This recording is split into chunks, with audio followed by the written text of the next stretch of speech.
I play and study this one opening for more than 10 years. It made me an international master and helped hundreds of my students to finally achieve their goals. It starts with the move d6. Then you play knight to f6, immediately attacking the pawn, and finally after knight c3, you play the move e5. I honestly consider it to be the best opening for club players. It's super simple so that you can start playing it today. It's universal, so you can play it against absolutely everything and anyone. You don't care what the opponent is doing. You don't need to memorize anymore. You should just understand how to play the opening, and it works every time. And finally, it brings tremendous results, which is proven both by me and hundreds of my students. But what happens when I play it against a very strong international master from India who attacks like crazy and wants to destroy me from the very first moves? So she gets for a knight to f3. Of course, she doesn't take. This leads to this endgame variation, which I love so much. I won so many games in it. If you're worried about it, please take a look at the playlist. The link is in the description where I cover all of the possible lines, including this one. Really great for black, but she goes for knight to f3, which is much more ambitious. She wants to attack me. I go knight d7. You can never ever blunder this e5 pawn. Please remember it. This is the key pawn for the entire opening. There is no way you blunder it, otherwise everything collapses. Bishop goes to c4, immediately putting pressure on this f7 pawn, but as long as you're ready to castle, no knight g5 is a threat for you, just castle, everything is protected. You're never ever afraid of such an exchange, because two pieces are much stronger than the rook. So instead of this stupid stuff, she played castles, the main line, just quickly developing her pieces to get ready for the attack. She is gonna smash me in just a few moves with her basically all of your pieces, sacrificing a bunch of stuff. First, she plays a4 to expand on the queen side. I play a5 to stop her from going forward, and then I play c6. That's the key move of the entire opening, to control this square. You never ever go c5. Please understand it. It's so crucial. You just make sure that this knight cannot go forward, that this knight is useless for the opponent. And 99% of your opponents here would never understand what to do with this knight and will lose because of that. That's just my experience, as well as experience of so many of my students. So she plays h3, I go knight to b6, attacking this bishop, and then the idea is to play knight to d2. It's just one of the possible lines you can play here. The idea is to take on d4 and bring the knight to c5. This is the line I used to beat as Super Grandmaster and world number 13 when we played the game Linear Dominguez. This exact line, and I give it in my 10-day opening master program. Right now you have a Black Friday offer, 8 live lessons with me completely for free. The link is in the description. Make sure to take a look. My opponent takes here on e5, which is a very crazy sharp line, because then normally they play bishop e3, then I take it and play knight to c5. But now she takes herself and then she plays bishop e3. And the point is, she's putting some pressure on this knight as well as this pawn. It's not that protected anymore. And the desirable move knight to c5 is not possible because the pawn is hanging. So instead, I go queen to c7. Thank God I prepared it back in 2017, so I knew exactly what I am supposed to do. She plays knight to g5, trying to put some pressure, and it's actually pretty tricky. Because again, if you try to play knight to c5, trying to go forward, there is a crazy line, queen to h5, threatening checkmate, threatening the f7 square, and actually there is not much you can do. You have to take here on g5 probably, and then you are giving up the two bishops advantage, and this guy is hanging. I don't like it. So instead, the move knight to f6 back is key here, because I covered that square, I control a lot of stuff over here, and this knight f7 is not dangerous for me anymore. But she plays queen to d3, just as my opponent in 2017, and I still remembered my preparation. It was like a light bomb striking. I was like, queen d3, I have to play knight h5. At first I thought, no, wait, it shouldn't be this variation. Here knight h5 feels weird. But then I started to think about it. I remember, it has to be this variation. Otherwise, it wouldn't be possible. Now, I have to make it clear, of course, when you play against very strong players and they know what they are playing, they are gonna prepare something nasty with the computer, and then yeah, it requires you to remember some lines when you play professionally. But if you're under 2000 elo, nothing like that will never happen, and understanding the opening will always serve you well. But if you do want to dive deeper into it, in my 10-day opening master, I of course cover that as well. I go knight to h5. This is the key move because I want to play knight to f4. Very interesting idea. That way I'm gonna attack the queen and block the connection between the bishop and the knight. She plays knight e2. At this point, my preparation was over. I didn't remember anything at all, and I was on my own. I needed to understand what to do, what to play. But this is another advantage of this amazing opening. It's not like you're alone after the opening. Most of the videos you watch on YouTube, they just tell you, well, you have to memorize that, and then good luck playing the game. But with the Philidor defense, if you watch a lot of videos in this playlist, for example, you understand the ideas really deeply and you know what has to be done. And then once you play the game, you can actually just choose out of those ideas what has to be done in this position. This particular one was really tricky because the best move was c5, and I told you myself that you never want to touch this pawn because of this knight coming to d5. But it's great immediately here because she just played knight d2, and so there is no knight d5. And the best move for white, surprisingly enough, is knight back to c3 because it's so powerful to control those squares. But I do get a lot of time. I play c4, then this queen has to go somewhere, I don't know, let's say queen e2. And then I have knight f4, I have bishop b4, I get this activity. But yeah, it was really counterintuitive for me because, yeah, this c6 pawn is the key of the entire opening. Instead, I played rook a6, which the computer is not a big fan of, but I find this mistake sign too harsh. The evaluation is actually more or less normal. The idea is that I protect the knight, and there is no way he can use the weakness of it. Because there was a nasty threat if you play something like h6. Feels very natural to get rid of the knight. Well, knight takes f7. And afterwards, she can just play queen to b3 with a double attack, attacking the knight and the rook. So for that reason, I played the move rook a6. Which is quite a typical idea. It sometimes happens in the opening, so I knew it in my database of ideas, and that variation doesn't work anymore, and I'm ready to play h6 or knight to f4. She goes queen to d2. I immediately felt that it has to be weird. Again, the blunder sign is extremely weird. It's way too much. I mean, she's not blundering anything. Sometimes I don't get those evaluations. It's just because if she plays rook to d1, which I actually expected, then it's much more active. But queen d2, it feels weird, but actually she's anticipating my move h6, which I made and which is the correct move. But now she drops back, and that queen is ready to smash, ready to just sacrifice the bishop and get to my king. And that's exactly what happened. This is really the craziest game I have ever played in this opening, and the final mind-blowing brilliant move is the most beautiful one I have ever seen in my life. So I played knight takes a4.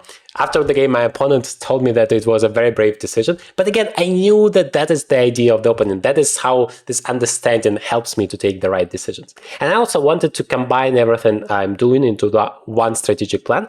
I thought that this rook can be really useful along the 6th rank. So maybe I'm going to play c5 afterwards. Maybe this knight is going to go away, so this knight d5 idea is not relevant anymore. And then my rook can join the attack. For example, I know if you take over here, and I drop back, then c5 is already coming and the rook joins the defense.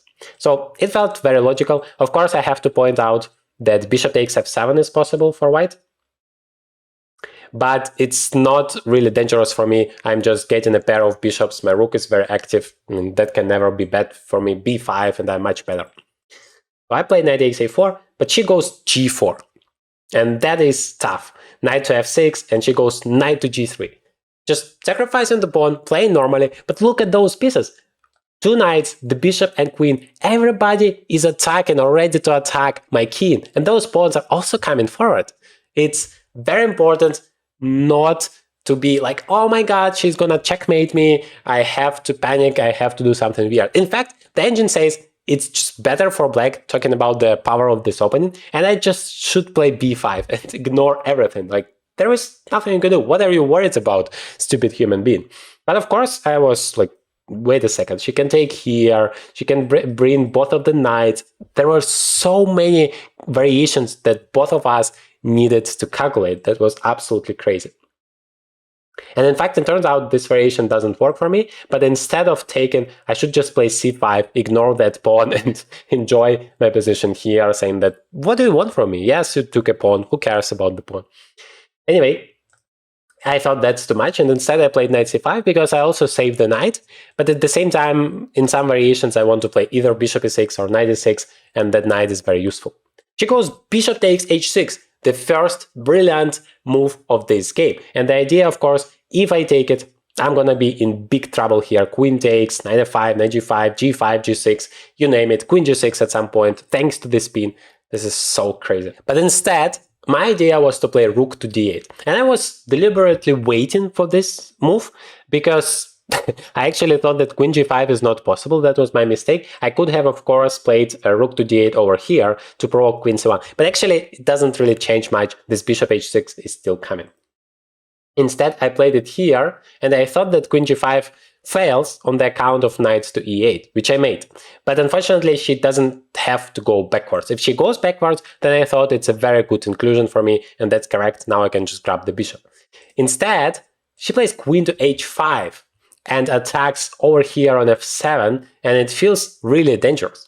Yet, I have the move bishop e6. Again, I have seen this position for the first time in my life, but because I understand the ideas of the opening, and that's what you are gonna do as well after watching the playlist on this channel about this opening, bishop e6 is one of the key ideas of the opening, and normally once you play it, you're totally fine, which is also the case here.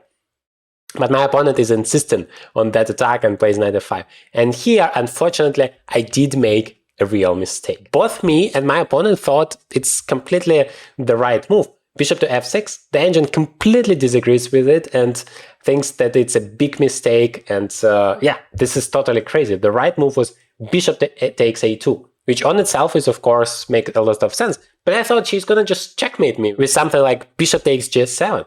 And now the queen h8 is just coming, no matter what. And if I take it, well, thank God that somehow that bishop is actually controlling the f7 square.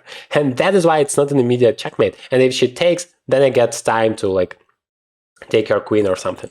So this is an absolutely crazy variation. I could have just taken the bishop on a2. Unfortunately, I played bishop f6, and that sequence of moves felt logical for both of us, but you see, every move is a mistake according to the engine. This is how tough chess is in such sharp positions, almost impossible to make all of the correct moves.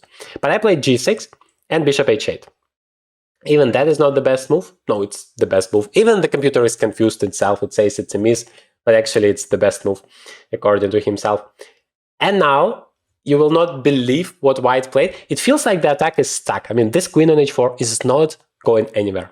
This bishop on h6 is like in prison, not doing anything productive. This knight is hanging. This bishop, I of course want to take it, then remaneuver my knight to e6. That was my plan. Controlling a lot of squares here, both in the attack and in the defense, and everything would be great.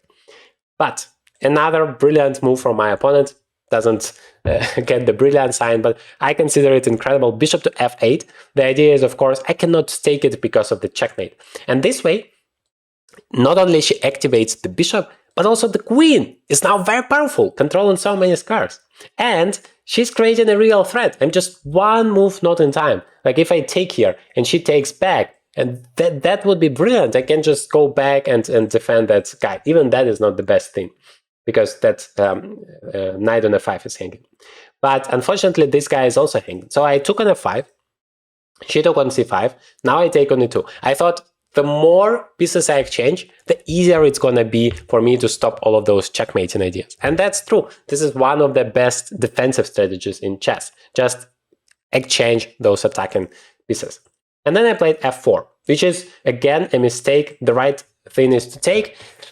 It feels like you want to do that, but at the same time, it's really dangerous because you are opening up the position a lot in a situation where your king is pretty exposed. It's not even the best. There is also knight to h2, knight g4 coming over here. It feels dangerous. And I wanted, you know, to shut down the position.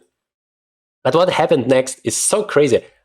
Step by step, absolutely overtook the initiative and got pretty much winning position. Hard to say from here. She played king h1. It's like really difficult to understand what exactly you're supposed to do. And that plan felt very human. To play rook g1, open up this g file, play g6, get to my king, and continue with the checkmate idea. But I thought, okay, let me again get rid of my opponent's pieces. She could have played bishop f8, but that loses a lot of time. Yes, I cannot take it immediately, but sooner or later I can play c5, b5, knight d6, and this bishop is going to be hanging. And if it goes to h6, then it's weird there again. So instead, she played bishop to a3, but I was happy about it because now I play c5 and the bishop is completely stuck. Yes, she came up with an idea to play b3 and move it back to b2 where it's active again, but at least I get a lot of time. I play b5, and now that idea of including the rook both into the defense and maybe even in the attack, who knows, is working again. Bishop b2, and I play rook e6. That felt very logical. I defend the pawn here, and I want to start my own attack. I thought that once I can stabilize the situation, well, strategically I'm doing pretty good here. My opponent is betting on this checkmating attack, but if it doesn't work, guess who is going to be in the driver's seat? She played rook a1. This rook is absolutely horrible there. I play bishop g7. At this point, we both are in the time trouble zone, so it's difficult to find the moves and not to make any mistakes. But I'm attacking here. She plays g6, and I'm coming up with this move f6. At first, it feels incredibly dangerous. It feels like checkmate is coming. But actually, this pawn is incredibly good against this bishop as well as the knight. Remember, the knight cannot go forward. She played queen h7, which feels extremely logical, yet it's not really giving you anything. Right now, the queen is kind of trapped there. It can still go backwards, but apart from that, it's not really achieving anything. Even more so, this e4 pawn is still hanging. And if I take it, your entire position collapses. So she played knight to d2, and I insist on attacking it. Queen to c6. I mean, you also have a king in the end of the day. Don't forget about that. And I was pretty optimistic here. Again, total time trouble. Some craziness happens here. And I noticed, wait a second. Yes, maybe I shouldn't play f5 right now because, yeah, this is still pretty solid. She can protect. And then this e5 pawn is more under pressure. But I can play knight to f5. And I'm threatening this guy. I'm sacrificing all of my stuff because in the end of the day, I'm just checkmating. So that was my plan. Also, I'm threatening knight g3, knight e3, making my knight really great. So she plays knight to f1. Felt very logical both to me and to my opponent, yet the engine again points out it's a mistake for very unknown reason. No, actually, knight f1 is the best line. So even computer is totally confused what's going on here. Such an absolutely crazy game. And the most beautiful move is still coming. I play knight h6. I felt very clever here. I'm literally putting that queen in prison. There is nothing you can do about it. Not a single move. There is no way to bring the queen back. And I thought this is very cool. It's move number 39, so I didn't have any time to think about it. But it felt really nice. Yes, I cannot win the queen. I would need to like bring my rook over here, but that's never possible because the bishop is hanging. There is no way to attack. So I'm basically exchanging these two pieces for this queen. But I thought otherwise I have a tremendous advantage if I can get to his king in the meantime, to her king, sorry. So she plays rook a5, and that move was correct, the best one, and was really annoying because she creates counterplay this way.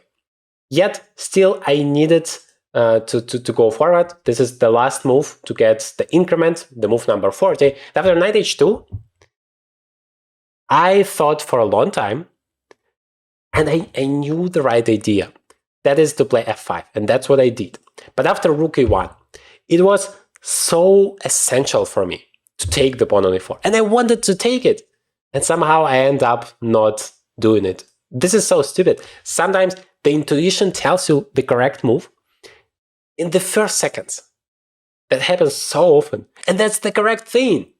But I have got 30 minutes increment. I mean, if that would still be before the 30 minutes increment, I would just take this e4 pawn without second thoughts. But because I got that time, I started to calculate the variations, and at first I was thinking about that, and knight f5, this knight g3 is coming, rook d1 is coming. I was really happy about it, and it is winning for black. But then in the last second, I noticed that white can take with the pawn, and somehow I was so confused about it. And then I saw that this knight can now come to f3, and somehow I thought it's very good here, and I didn't see the way to continue the attack. And unfortunately, I completely blundered this idea. Queen to e6, coming to h3, ignore the mistake sign. It's very weird because the engine itself recommends this move as the best move. I'm attacking the pawn. After rook takes b5, I'm just taking there, and I'm just the first one to deliver the checkmate. Rook d2 is coming. This is checkmate. So that was the right way. And instead, I was thinking for like 20 minutes here and made an absolutely horrible move. Rook to d2. That was so painful. She plays rook to a1. And now I understand that none of my ideas are working. Suddenly, instead of just winning the game, I find myself in a very bad situation. Because it's too late to take on e4. It's too late to go for the attack. Now rook to a8, I have to go backwards, and now everything collapses. Something like bishop takes e5, brilliant move again, and there are so many ideas. Queen h6 check, this pawn is moving, checkmate is coming. This is game over. But if not that, what do I even do after rook a1? I don't know how it happened, but I haven't even considered the move rook a1 when I was thinking for such a long time about this rook d2. I actually was thinking about taking the pawn for most of the time. And then in the last moment, I decided against it, made this move, which felt like an improvement, right? I go forward. But at the same time, my back rank is weak. Rook e8 is also not really a solution because then rook a7 threatens checkmate. It's all about who is the first one to create those super dangerous threats for the opponent in such a situation. And then, unfortunately, in this case, it's my opponent. And then I came up with the plan to at least make a draw. I thought, okay, I spoiled my chance, but at least I have to survive here. I don't want to lose the game. That would be so painful. And so I play queen to f6. The idea is very simple. I want to get to h4, and then I have a lot of ideas of giving the perpetual check, even if my opponent is about to deliver the checkmate. And that's exactly what happened, but it shouldn't have. Rook to a6 feels very logical to get rid of my queen. I play queen to h4, and you see, even the engine is totally confused because it thought that queen h4 is the best move given like a very normal position. But now, please pause the video for a second. You will not regret it. In fact, let me flip the board for you and try to find the best move for white. I hope you have taken your time and you have found it. This is the most brilliant move I have ever seen in my entire chess playing career in my real games. Bishop to d4. I mean, what kind of a move is that? If my opponent would have played it, I promise you, I would immediately claim for cheating. It's like absolutely not possible. Like, how on earth do you even come up with such a move? I was thinking first, then after the game, I thought, well, maybe it actually makes some sense when you start to think about it. So let's flip the board again. Bishop to d4. Why it's so great? Well, because I have a few ideas to make a draw here. In the game, she played rook to a1, rook e8, she took on g7, and that is exactly how I wanted to make a draw. Rook h2, brilliant move, blah, blah, blah. I just give a perpetual check, and that's how the game ended. But if you play bishop to d4 instead, you make this idea totally impossible. And the mind-blowing thing is, this square is attacked 4 times, but you can never take it. Because if you take it with one of the pawns, then you block this d-file. Which means she's gonna just play rook a8, given a check, the only move is rook a8, takes, and now there is nothing stopping her from the checkmate. I just don't have any defender. Normally, I would just play rook to d8 here, everything is fine, that's the variation I was counting on. But because she sacrifices this bishop on d4, I cannot do anything. I have to go to the 7th rank, then queen takes, and then of course checkmate is coming. But then you say, well, you can just take with rook, and then you have that rook to control. But then I don't have that rook h2 idea, which made me a draw. And now you still play rook to 8, check, rook a8, and takes, and you can simply take on g7, threaten and checkmate in one, and I don't have that idea to make a draw, and I'm just lost. But how beautiful is that? We analyzed the game afterwards with my opponent. The idea of such a move didn't even cross our mind. It's absolutely unreal. Let me know in the comments if you are able to find it. In this playlist, you can learn so much more about this opening, how to crush everyone under 2000 elo thanks to it. If you are serious about your chess improvement, book a free one-on-one lesson with me. The link is in the description.